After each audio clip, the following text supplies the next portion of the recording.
First story. Wife of 14 years betrayed me and our kids, cheating with her coworker, so I ruined that man's life. I have been reading posts on here over the last week. D-Day was last Saturday, and since then I have been digging for answers, trying to make sense of this all. I am sorry, this will be a long post. I am just going to give everything I know to this day, and hope I can find some clarity in the comments. I suppose I should give a backstory. I am 40M. She is 38F. Affair partner is 30M. We met in our early 20s. We dated off and on, and were friends, lovers, and BFGF. Eventually we married. We have a teenage girl 14 and a young boy 8. The thing is, she's always had my heart. I think I knew early on that I loved her and wanted to be with her for the rest of my life. We shared everything. We talked about the goofiest things until we laughed to tears. We've always had the same sense of music together and attended many shows. We simply enjoyed each other's company. When our kids came into our lives, I had never been happier. We truly created some remarkable little beings. They are so damn adorable, with hearts bigger than I could have ever dreamed. We have raised them so well so far. If I am most proud of anything as a couple, it's that we raised two selfless children who deeply care for one another and the world around them. I am madly in love with these two. Our marriage has had its ups and downs, that's for sure. Obviously, over these many years, things can't always be amazing. That's just marriage. When we are at our highs, we are so on it. We effing cruise. God damn it. We were like Maverick and Goose. We owned life. When we were down before this affair, we always managed to talk, to find common ground, to bounce back and cruise again. We fought for each other. I suppose this is why this hurts so much. Instead of fighting for each other, she chose him. There was this guy she met. His name is Chris. They were once co-workers. She left that job and went to another, but for some reason maintained contact with him over the last year. See, when they initially met, she mentioned this co-worker. He was always just kind of mentioned offhand in passing. Oh, Chris did this today. Yada. I remember feeling something wasn't quite right, or maybe I was just being jealous. I couldn't put my finger on it, but looking back, it was a sign if there ever was one. Over the last few months, COVID has really messed things up. I'm not blaming this on COVID, but surely it did not make things easy. During COVID, I definitely battled a huge mountain of depression. I withdrew. I absolutely did. I get up every morning around 4 a.m. I work out in my gym. This has been my routine for near 2 years. Then I take a shower. And then I would work from home, have been working from home since March all day. Afterward, I would get into Discord or TeamSpeak with some friends and family I hardly ever see since COVID, and then spend the night chatting and socializing. I have always been very social, and I think I leaned heavily into that nightly. I put much more effort into socializing than into her. That's factual. Around this time, she had surgery on her leg that made her unable to walk for a considerable period of time. During this time, her and I didn't speak as much as we should have. I helped her with her care, made her food, and helped her with what she needed. But I certainly left her on her own for many days without any social interaction. They talked heavily during this time. I still don't know why I did that. I can't help but wonder if, on a subconscious level, I had rejected her because, at this point, she had already rejected me for him. Timeline. January. She left her job where he worked for a new one. They maintained contact. February. Things felt normal. Sex was good as always, and our relationship felt great. March. COVID hit. I was WFH. We leaned heavy into each other, bracing for what might come with the pandemic. April, May. Things felt normal. We started a massive garden together. If we had to quarantine and distance, we were seemingly doing it well and together. We made great food, had cocktails, and just did things together. Sometime around here, he would start asking personal questions about her relationship with me. Things like, how does he treat you? This is all she has given me in regards to that.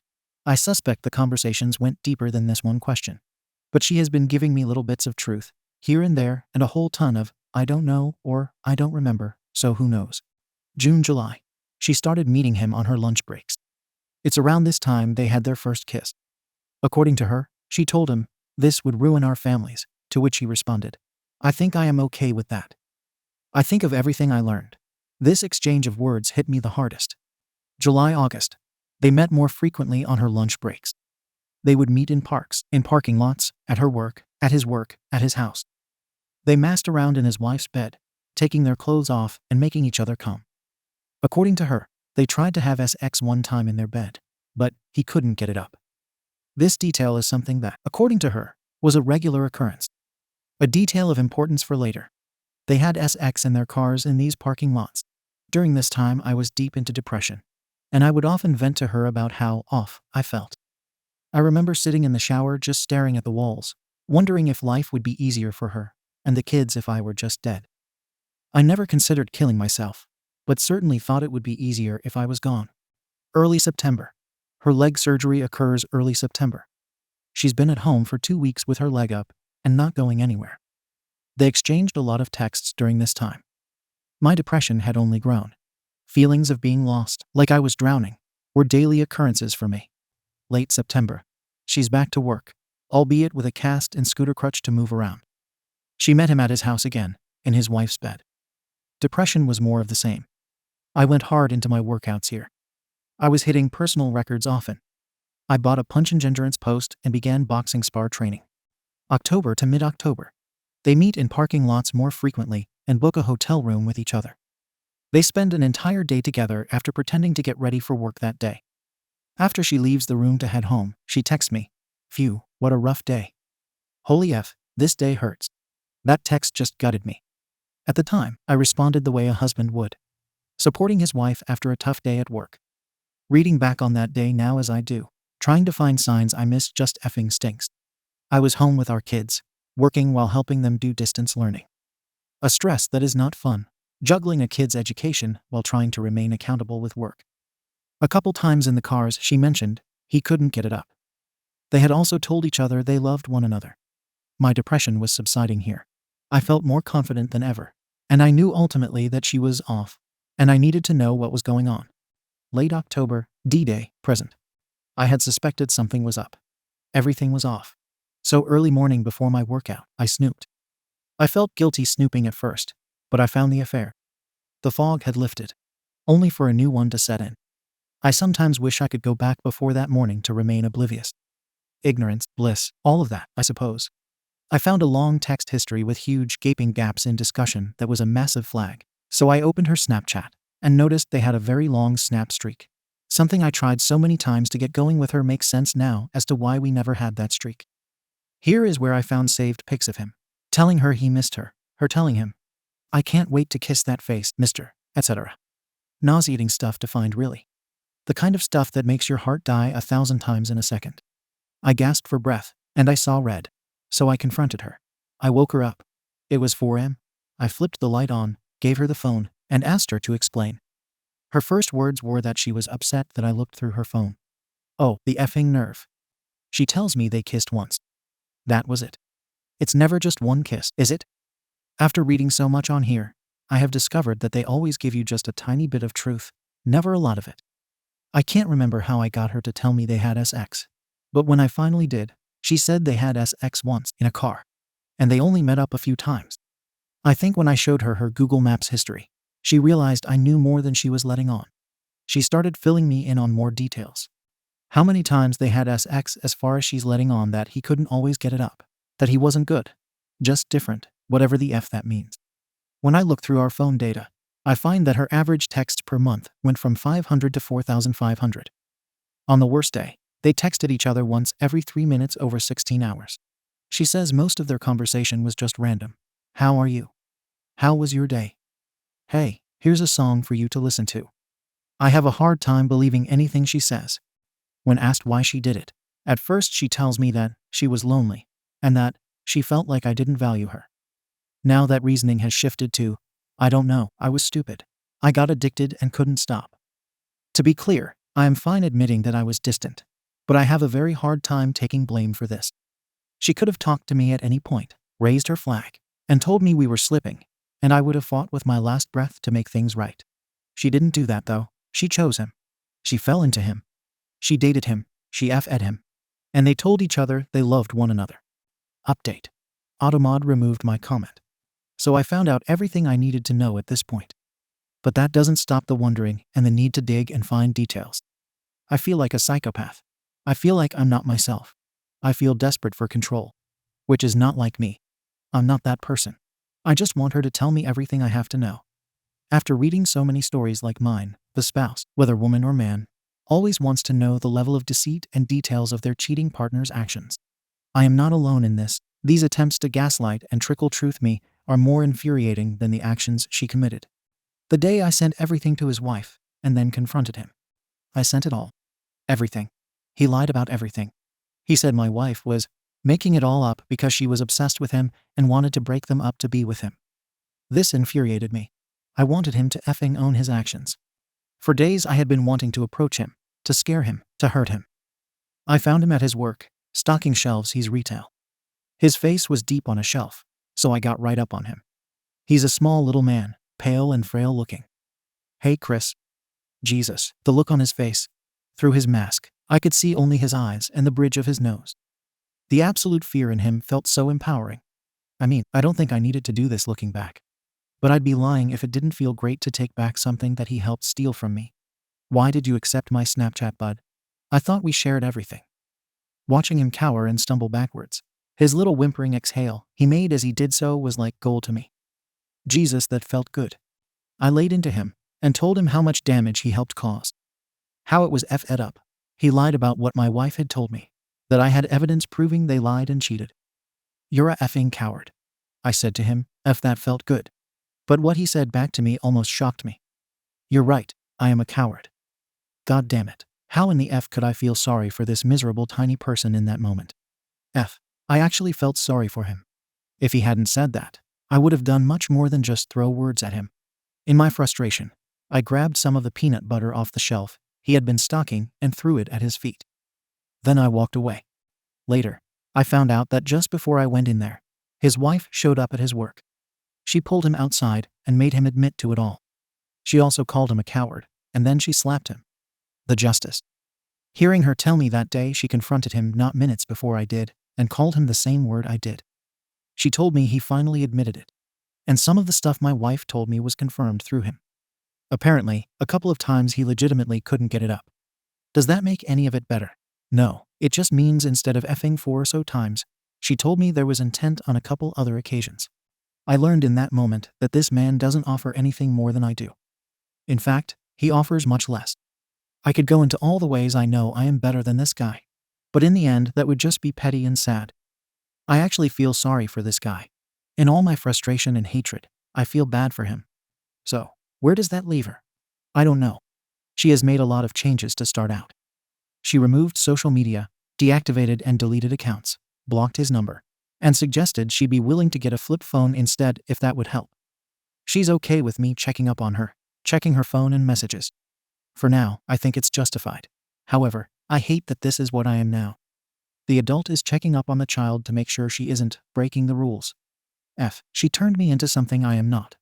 She took my wedding ring and put it on a necklace that she wouldn't take off. I took the ring off during the D-Day fight and told her I no longer wanted it. This is one thing that I was happy to see her do. She did that in quiet and kept it under her shirt for a while before I even realized she had done it. When I noticed it, I wanted to cry. Damn it, if I had any tears left, I'd cry now thinking of it. She says she wants to do therapy with me. I told her we wouldn't proceed without it. Last weekend, we took a trip away just to talk and try to be together. I'll admit there was one day that weekend where everything melted away and I felt like I had my best friend again. When we left and came back into town, it was like a black cloud instantly came back over me. All the doubts and thoughts never really left. The weekend away just hid them for a bit. I am starting to feel like she is remorseful, but I think all of the tickle truths and gaslighting have pushed back on me accepting any of that remorse.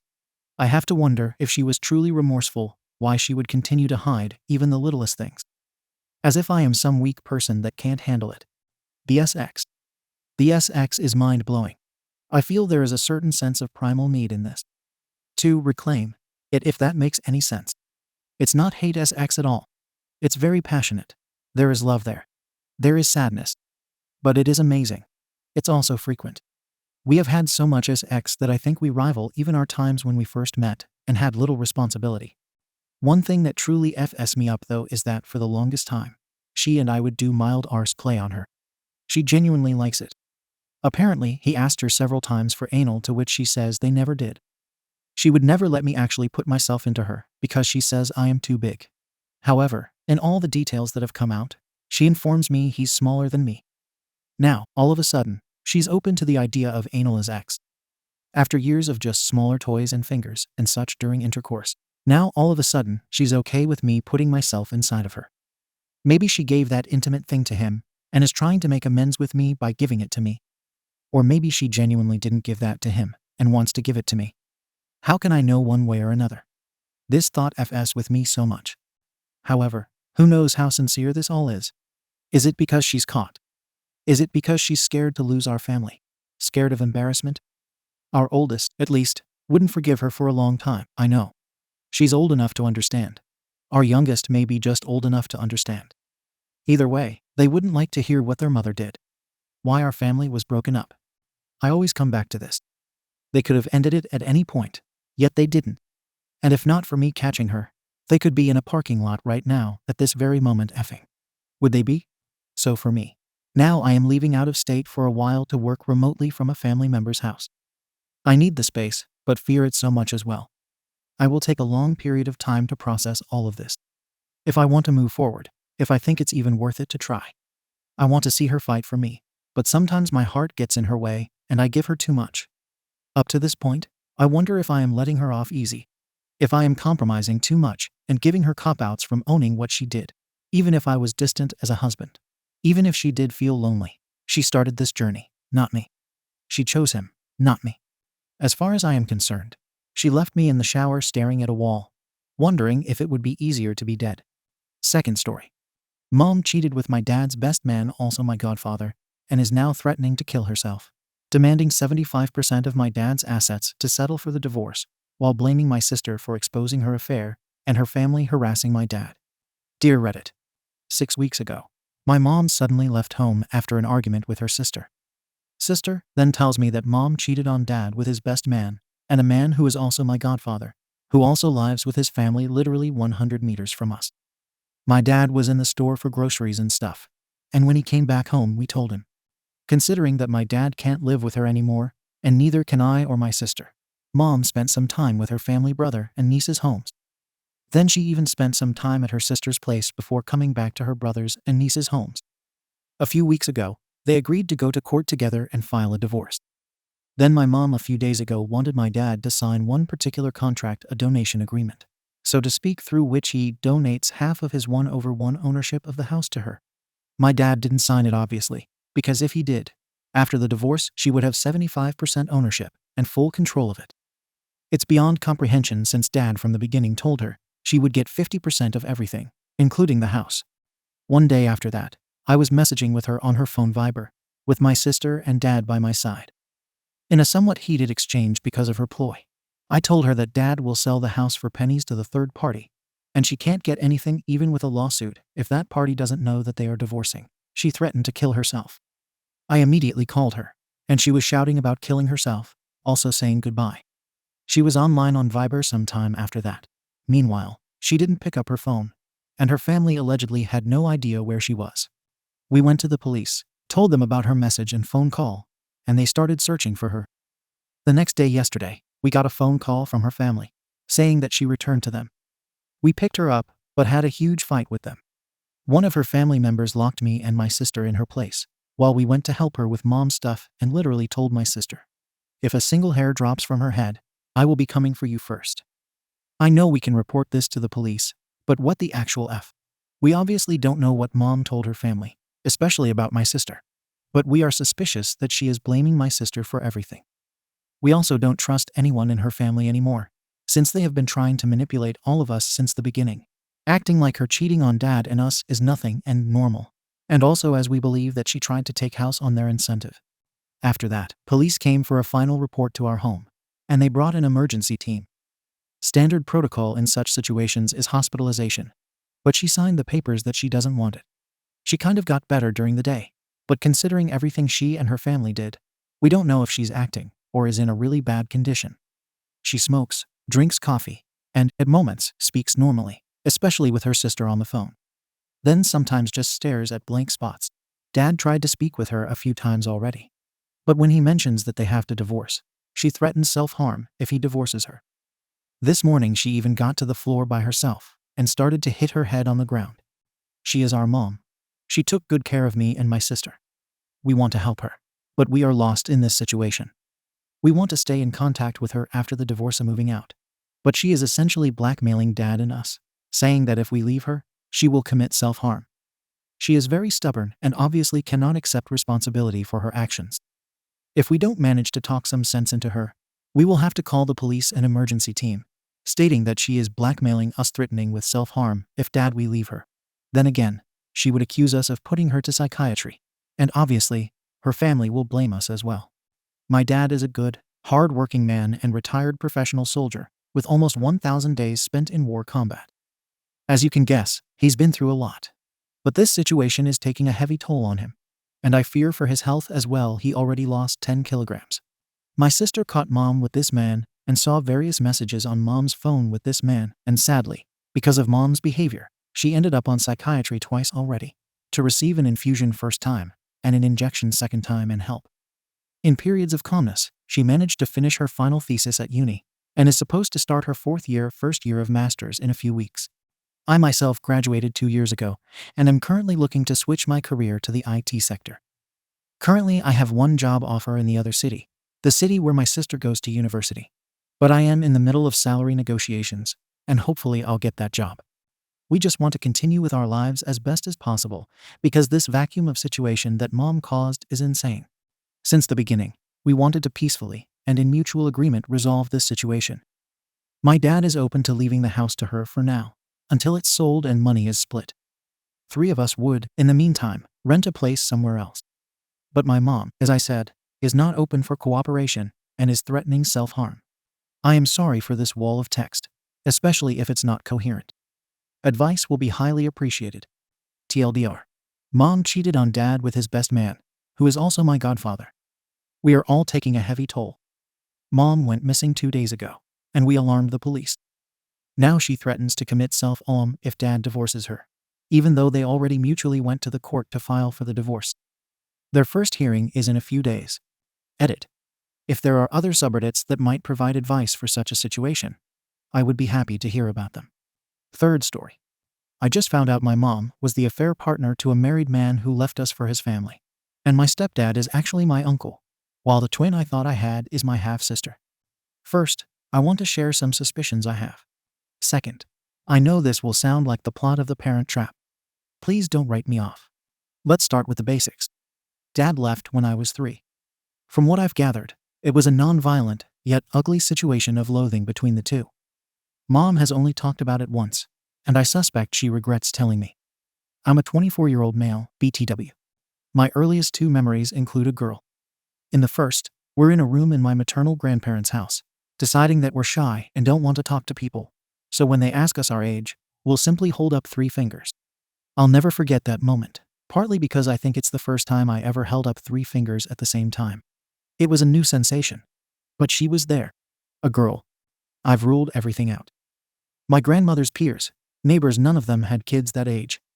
There's simply no reason for this girl to exist.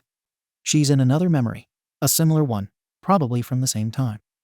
This was one I forgot until recently. I work in marketing now. There's an old indoor sports center with 2 soccer fields, hockey rinks, and a gym. In addition, there's offices, old arcade games, a place for concessions, and a daycare center. They've been closed for a while, but we're planning a big upswing pre-COVID. Our agency was going to give them a push, and I visited a little under a year ago to take some stills. As soon as I walked in, the memory hit me. My grandmother dropped us off at the daycare center inside us. I remembered it so vividly. Most of the lights were off, so the indoor fields looked like a dark ocean. The gym lights were on, and she must have been going to physical therapy. And she dropped 2 of us off. I know it was the girl from my 3 memories. It stuck with me, but I didn't chase the thought. It just must have been some girl. After all, there's no picture of her, and no family member has ever brought it up. Then again, it's the exact same situation with my dad, whoever and wherever he is. Could he have taken her, and my mom got me? I want to pursue this because one of the last things my grandmother ever said to me before she passed last fall sent chills down my spine. She was talking through the window of her home, and I was masked up and keeping my safe distance. She knew things were winding down, and her mind wasn't very sharp anymore. But she said, "You've grown up so much. You were so small. Back then, both of you were." I instinctively replied, Both who? But she recoiled from answering, as if she remembered not to say something. We helped clean her house after she passed away. Mom and I dug through some photos. Photos I had never seen but didn't tell me anything new, except for the same girl in the background of 3 of them. She's swimming in the pool, running in the park, and searching for Easter eggs at church. Is it her? I don't know. There are no pictures of my dad, and if they wanted to keep my potential sister a secret, I can understand she wouldn't be in any. But would it be possible that my grandmother kept some where she was slightly in the picture, whether intentional or not? What should my first step be? Talk with my mom. I don't want to seem crazy to her. I have a stepdad, but we're not too close since he came into the picture when I was a preteen. Who knows if he knows anything? I imagine my dad and sister are out there somewhere. Do you think I have enough to support that belief? TLDR, Dad left when 3. I think he and Mom agreed to split me and twin and never talk again. Update. The first thing I'm working on is my birth certificate. If it tells me I'm one of one, I'll casually ask my mom who the girl in the photos is. Part 2. I can't thank everyone for the support and for the overwhelming agreement that I should pull my birth certificate. Once I had the free time to do so, I got the copy. Sure enough, I'm one of one. No twin. The girl from my memories and possibly the photos still nag at me. Enough was enough, and I decided to do what many of you also suggested. Honest talk with Mom. I got the chance to sit down with her over dinner. It was tough convincing her not to bring my stepdad, but with my girlfriend out for the night, I managed to convince her it could be mother-son time. Then I hit her with a question. Do I have a sister?